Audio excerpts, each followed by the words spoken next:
We are going to begin this morning with breaking news from the Middle East, a deadly confrontation in Gaza over the distribution of humanitarian aid. NBC's Sanchez joins us now with the very latest. Hey, Raf, good morning. Hoda, good morning. This is a fast-moving and developing situation, but here's what we know. Early this morning, a crowd of Palestinians gathered on a coastal road in Gaza City. They were hoping to get food and flour from an aid distribution point. The Palestinian Authority says Israeli forces opened fire on that crowd of unarmed civilians. They are calling this a massacre.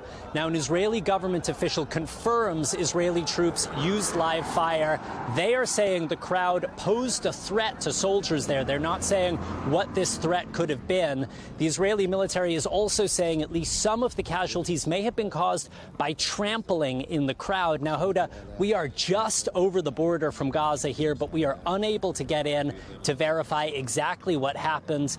But we know that even by the bloody standards of this war, this was a mass casualty incident. Hospitals in Gaza are saying dozens of people killed, potentially hundreds injured, and with the healthcare system in northern Gaza all but collapsed, there is very little capacity to treat the wounded. There are not enough ambulances. We are seeing videos of injured people being carried out on donkey-drawn carts.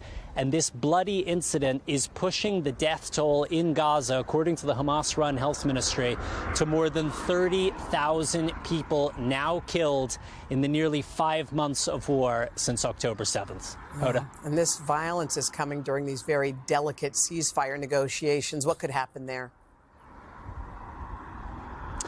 Well, Hoda, it's only likely to make what were already difficult talks even more difficult. You heard President Biden earlier this week saying he would like to see a ceasefire deal in place by Monday, but the reality on the ground is not matching that optimism.